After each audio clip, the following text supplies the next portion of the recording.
আমি দুঃখ পাবো তো পাবো কেন, আমি কষ্ট পাবো তো পাবো কেন, আমি আফসোস করবো তো করবো কেন, আমি তো আসার সময় কিছু আনিই নাই, খালি হাতে এনে এসেছি।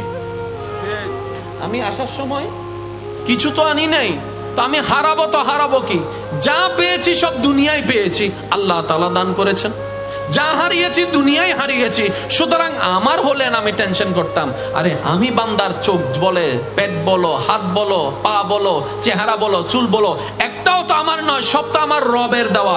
যেখানে আমি নিজেই আমার নই, এই দুনিয়াতে আমার বলতে আসলে কিছুই নাই, হারানোরও কোনো টেনশন নাই। বলেন সুবহানাল্লাহ। বান্দা যখন নিজের মনের ইচ্ছা দিয়ে রবের উপর ভরসা করে কাজ করতে থাকে, ওই কঠিন কাজও সহজ হয়ে যায়। বলেন সুবহানাল্লাহ।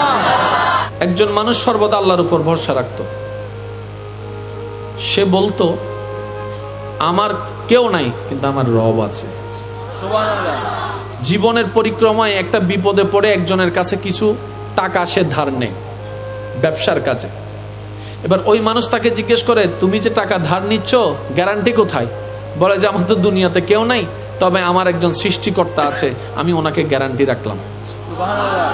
এই কথাটা ইউনিক লেগেছে ওনার কাছে, এত ভালো লেগেছে, উনি বলে যে ঠিক আছে যাও, আমি তোমাকে ওই সৃষ্টিকর্তার গ্যারান্টিতে টাকাটা ধার দিলাম। সুবহানাল্লাহ। কিন্তু আমাকে নির্দিষ্ট সময়ে সেই টাকাটা ফেরত দিতে হবে। উনি ব্যবসার কাজে, আপনারা জানেন তৎকালীন সময়ে ওই নদী পথে ভ্রমণ করে ব্যবসার কাজে যাওয়া লাগতো, মাসকে মাস চলে যেত। উনি গেলেন ব্যবসার মধ্যে সুন্দর করে ওই ধারের টাকা দিয়ে ব্যবসা করে ভালোই বেনিফিট করলেন, কিন্তু আসার সময় কিছুক্ষণের জন্য উনি সেই জাহাজটা মিস করে ফেললেন। এবার ওইদিকে মানুষটা অপেক্ষা করছে, সেই মানুষটা আসবে, তার পাওনা টাকা তাকে দিবে।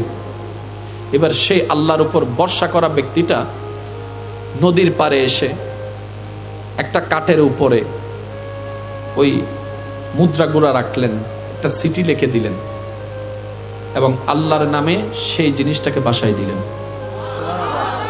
কয়েকদিন পরে ওই মানুষটা তার অপেক্ষায় নদীর পাড়ে আসছে, দেখে যে নৌকা চলে আসছে, জাহাজ চলে আসছে, কিন্তু সে ব্যক্তি আসে নাই।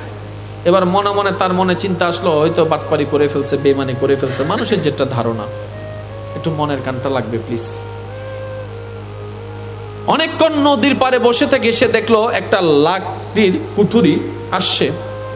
সে মনে মনে ভাবলো, যাক সে আসুক না আসুক, অন্তত এই লাকড়ির বোঝাটা যদি ঘরে নিয়ে যাইতে পারি, আগুন তো জ্বালাইতে পারবো। সেই নিয়তে সে ওই লাকড়ির বোঝাটা নিয়ে ঘরে গেল। ঘরে যাওয়ার পরে খুলে দেখে ওইখানের ভিতরে ওই পাওনা টাকা চলে আসছে। সুবহানাল্লাহ। কিছুদিন পরে ওই ব্যক্তিটা আবার নতুন করে কিছু টাকা জমিয়ে আবার আসলেন। নৌকাতে করে আসার পরে, জাহাজে করে আসার পরে যখন ওনার কাছে টাকাটা দিতে গেলেন, ভাই আমাকে ক্ষমা করবেন, আমি নির্দিষ্ট সময়ে এই কারণে আসতে পারিনি, আমি আপনার টাকাটা ওয়াদা মোতাবেক দিতে পারিনি, ধরেন আমি আপনাকে টাকা দিলাম। বলে যে কেন দিচ্ছেন, আপনার টাকা তো আমি পেয়েছি। বলে যে কি বলেন, আপনি আমার টাকা পেয়েছেন? বলে যে আপনি যেই রবকে গ্যারান্টি রেখেছেন, ওই রবে আমার কাছে পৌঁছাই দিয়েছে। সুবহানাল্লাহ। সাথে সাথে উনি কালিমা পড়ে মুসলমান হয়ে গেল। আমি শুধু বুঝাতে চাচ্ছি এতটুকু, আমাদের অন্তরটা যদি রবের উপর তাওয়াক্কুলের পাওয়ারটা যদি আমরা একটু বাড়াই দিতে পারি, বেশি কিছু লাগবে না, এটার জন্য কোনো আপনার খরচ নাই, শুধু এখান থেকে আত্মবিশ্বাসটা বাড়াইতে হবে। আমার আল্লাহ আছে, আমার আল্লাহ আছে, আমার আল্লাহ আছে। নবী রাহমাতুল লিল আলামিন তো এই শিক্ষাই দান করেছেন, হে আমার উম্মতেরা, যে কোনো মুসিবতে রবের উপর তাওয়াক্কুল রাখো। সুবহানাল্লাহ। আর একটু জোরে সুবহানাল্লাহ। এবার বলেন, রব কি বলেছেন? হাসবুনাল্লাহ, হাসবুনাল্লাহ। বান্দা আমি একাই যথেষ্ট তোর জন্য। এবার বলেন, আমার কাছে আসলে আপনি একটা পাবেন, আরেকটা পাবেন না, হতে পারে। ওনার কাছে গেলে একটা পাবেন, আরেকটা পাবেন না, হতে পারে। ওনার কাছে গেলে একটা পাবেন, আরেকটা পাবেন না, হতে পারে। কিন্তু রবের কাছে যান, যা চাইবেন সব পাবেন। এবার সূরা তালাকের 3 নম্বর আয়াতের দিকে আমি শ্রদ্ধার সাথে সবার একটু মনোযোগ আকর্ষণ করছি। যদি এই আয়াতটা আমরা একটু বুঝার মতো বুঝতে পারি, হয়তো আমাদের জীবনের অনেকগুলা ভুল পথ সঠিক পথ হয়ে যাবে, যেগুলাতে আমরা মিসগাইড হই, ওই অন্যায় পথে টাকা ইনকাম করতে চলে যাই। আল্লাহ পাক বলছেন, ওয়ায়ারযুকুহু মিন হাইসু লা ইয়াহতাসিব। তাওয়াক্কুল যদি করার মতো আমি রবের উপর করতে পারো, ভরসা করার মতো করতে পারো, ভয় করার মতো করতে পারো, নবী রাহমাতুল লিল আলামিনের মহব্বত অন্তরে রেখে ওয়ায়ারযুকহু মিন হাইসু লা ইয়াহতাসিব। বান্দারে আমি এমন এমন জায়গা থেকে তোমাকে রিজিকের ব্যবস্থা করে দিব তুমি কল্পনাও করতে পারবা না। শুধু পেতে থাকবা আর ভাবতে থাকবা কেমনে আসলো কেমনে আসলো কেমনে আসলো। তখনই বুঝে নিবা আমি রব তোমাকে রিজিকের ব্যবস্থা করে দিচ্ছি। সুবহানাল্লাহ। আমাদের মালিক আছে না নাই? আছে। একটু জোরে বলেন। আছে। আর একটু জোরে বলেন। আছে। আমাদের মালিক একজন আছে না নাই? আছে।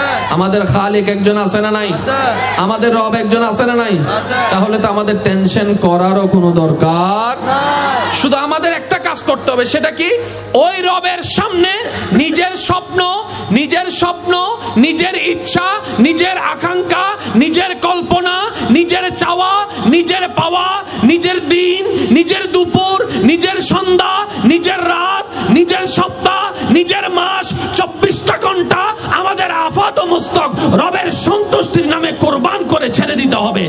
যেই তরিটা রবের নামে ছেড়ে দেওয়া হয় বর্ষা নিয়ে, রব্বে করিম ওই তরিকে কখনো ডুবতে দেয় না, বরং সুন্দরভাবে বাসায় রাখে। বলেন সুবহানাল্লাহ।